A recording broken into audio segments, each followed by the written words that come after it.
trust is built in this era by telling people what your limits are.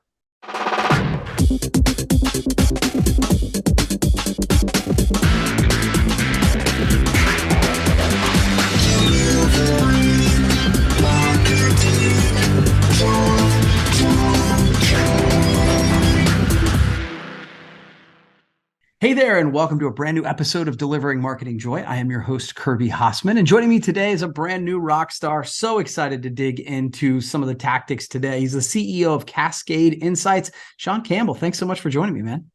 Yeah, thanks for having me on, man. Glad to be here. Absolutely. So, this first question, I kind of was digging into your background, and I love this question. It was kind of queued up for me. Because I'm a believer that when you say yes to everything, all of a sudden you get a lot of things on your calendar that you're not that excited about. And so I've seen that you said that no matters more than yes when leading a firm and managing clients. Why is that? Well, I'll give it to you initially as a story and then some background or beyond that. I mean, when I was a younger seller trying to grow Cascade Insights is my second company, but I sold the first after owning it for about 6-7 years. But I was in the offices of a guy in HP. He was a vice president. And I did the thing a lot of people do where when they feel like they're in a good flow with a potential client and the client says, do you do this? And you say, yeah, I do. And you really mean it. You do. And then the client says, do you do this? And you're like, great. They said something else I do. And then the client says, do you do this? And you're like, again, they said something I do, and I do it really well.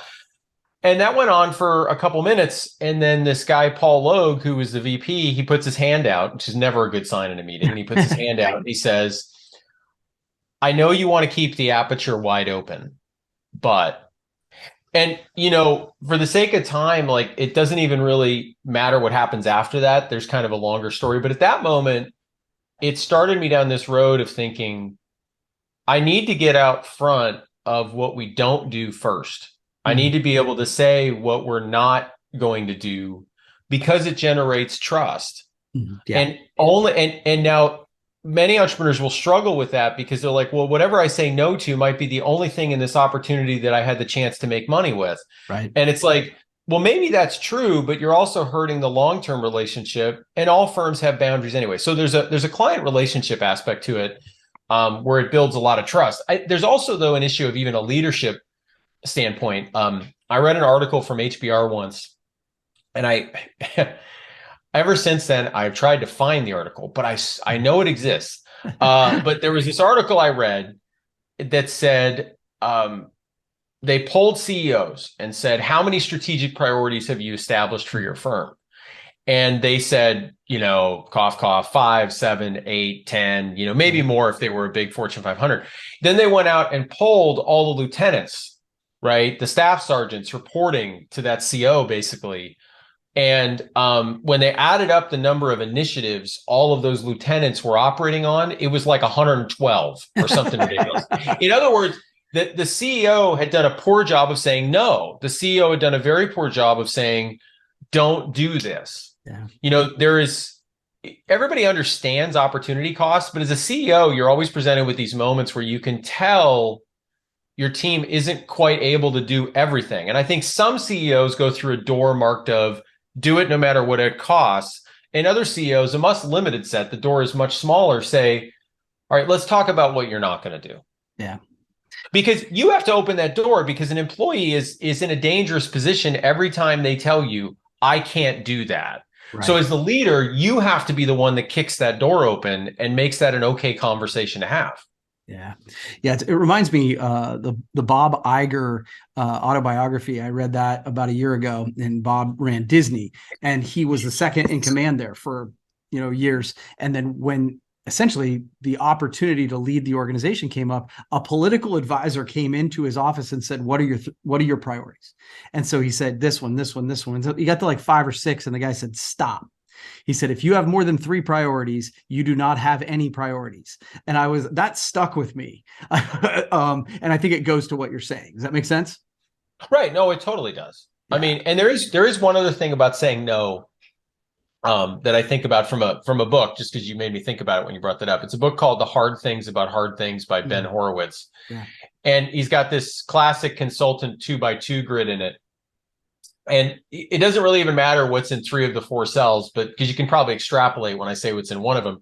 But he basically says, when you decide against the crowd and you're right, basically you're never going to get a lot of praise for that decision. So one of the challenges with saying no is, it doesn't usually come with as much praise as yes does. I mean, yes, let's do hyper growth comes with a lot quicker praise than until eventually you pay the price. Right. Then no, measured growth is what we should do. Yeah. Right. And so I think it's also an ego thing sometimes. Yeah. It's just harder to say no.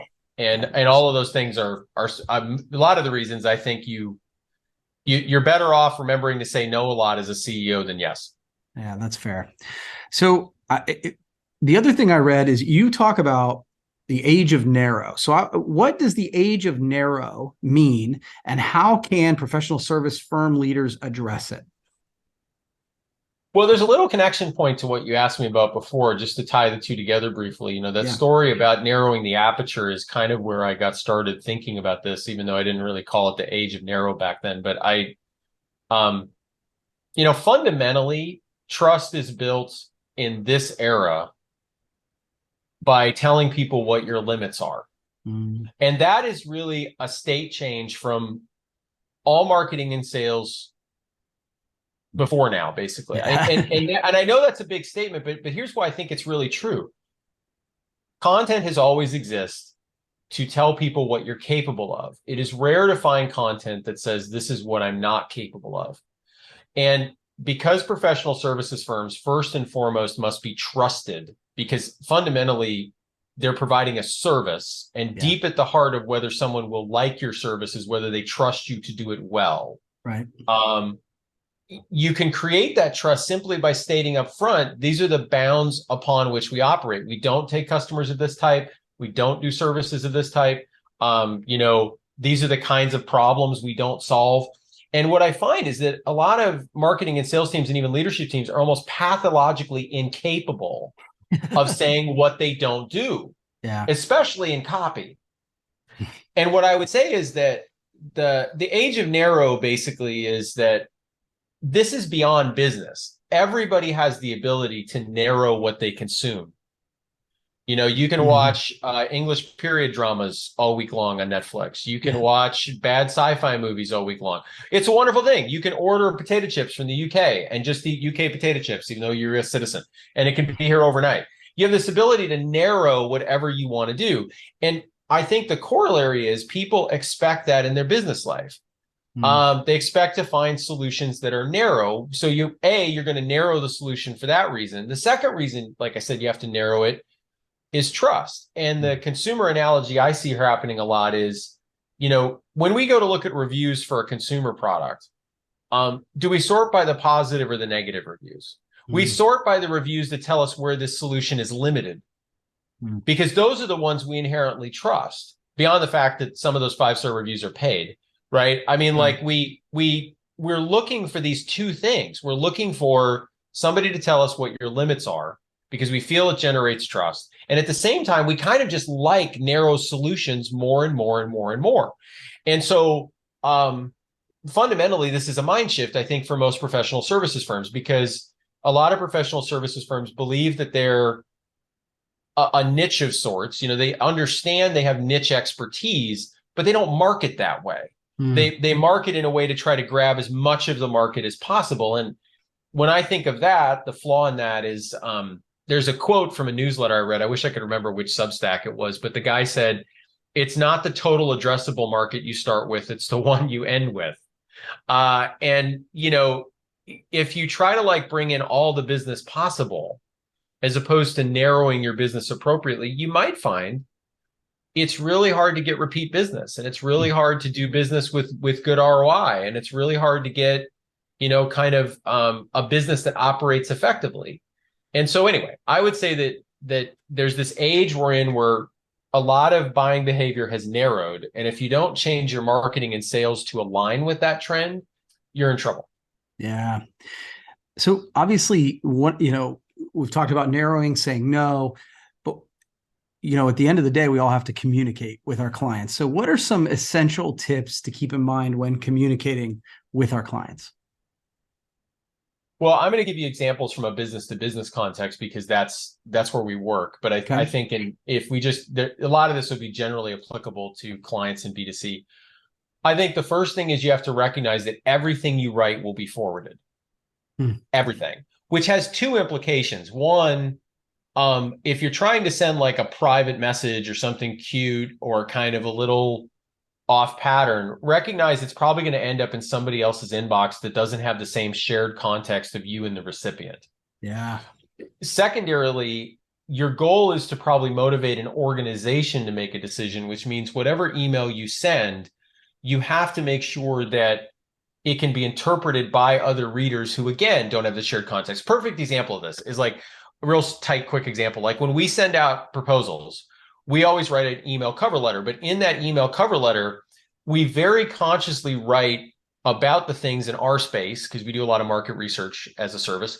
What are the things that we think a senior stakeholder might be concerned about with your average research brief? And we very clearly point those things out in the cover email, because in many cases, you're not dealing with the C-level person in the first stages of an engagement. Right. But your email, your proposal will absolutely be forwarded to them because they're the ones that hold the budget.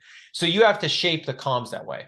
I think another thing is writing shorter is better than longer. The quote's attributable to Mark Twain that I'm about to say next, but I think it actually goes beyond him. It's one of those quotes. But Mark Twain said, "I would have written you a shorter letter, but I didn't have the time." Yeah. That's a good one. And which is so good, right? And so like there's another similar scene in the movie, A River Runs Through It. Briefly, if no one's watched the movie, you should, but there's a scene where the father's teaching the kid to write, and the kid keeps coming down, and the main advice the father keeps giving is half as long. And most people don't know how to do that these days. Most hard. People don't if you said make that email half as short, half as long, most people would go, I don't know how. Yeah. And you really have to work that skill. I think a few other quick ones when communicating with clients. Most people, I believe, and I fundamentally believe this because it seems to just be true every time I meet somebody.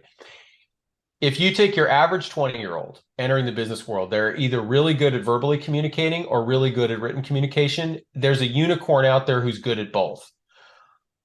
Over the next 50, 60 years of your working life, get it so that other one that you're not that good at is at least an A- compared to your A. Yeah. If you can pull that off, you will be in a very narrow set of people. And that's important because, as a client said to me once at the start of COVID, he said, I didn't realize how dumb my coworkers were until they all had to write me things. And you have to make, and increasingly in virtual companies, your initial foray into getting someone to pay attention to you is the written form. It doesn't mean the verbal's gone. Right. And I'll say a corollary. This is the last one. Well, two quick last ones. The other one is that this relates to the verbal.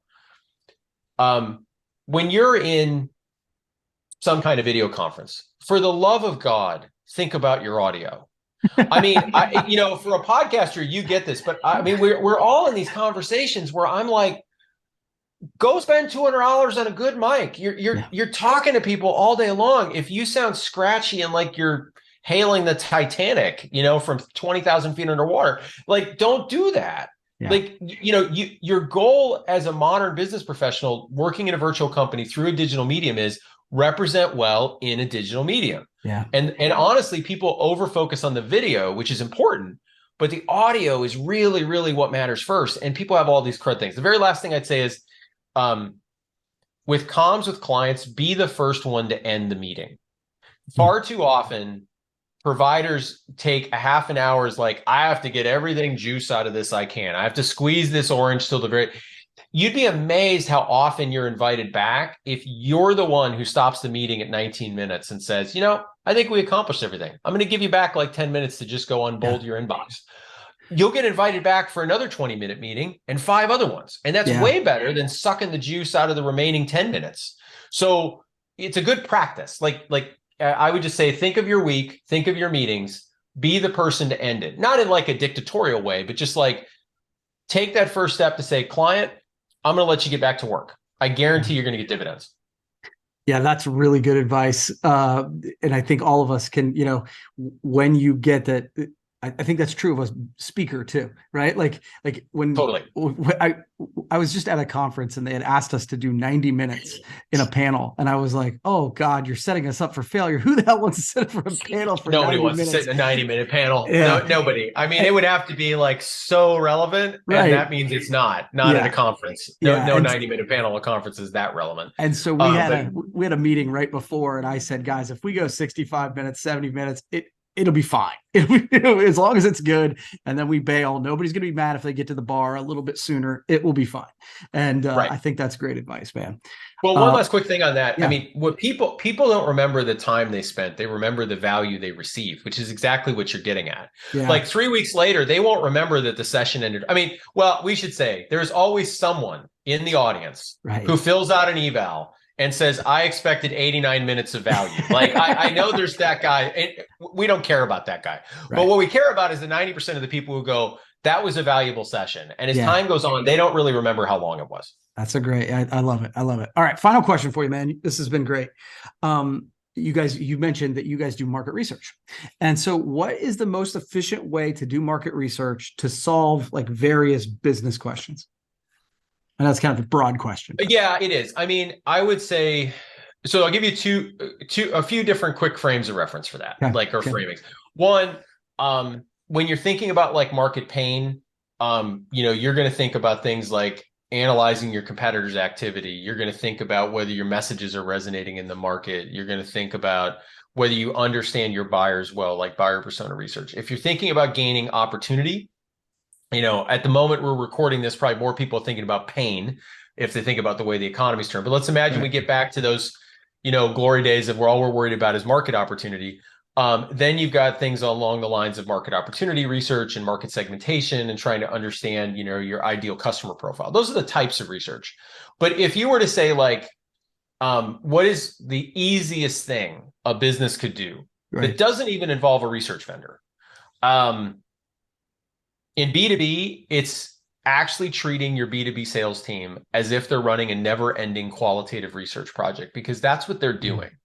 There's tends to be this perception that in many businesses that the sales team is either biased or doesn't understand the true nature of the market, or they're not strategic enough. In most B2B sales, your sellers are talking to your clients for sometimes years or decades. They're a wonderful, wonderful sensor and collector of intelligence if you leverage them as such. So I would say for most organizations, that's the best place to start. And if you want to go beyond that, then you're talking about probably the next most valuable thing is just trying to understand your buyers with things like buyer persona research and stuff like that. But yeah, that's basically the high level. That's cool, man. Oh, Sean, this has been great. I really appreciate it. And I would love to dive in a little bit more sometime, if that's all right. Sounds great, man. Absolutely. All right, cool. Well, that's going to wrap up this edition of Delivering Marketing Joy. We'll see you next time. Delivering Marketing Joy.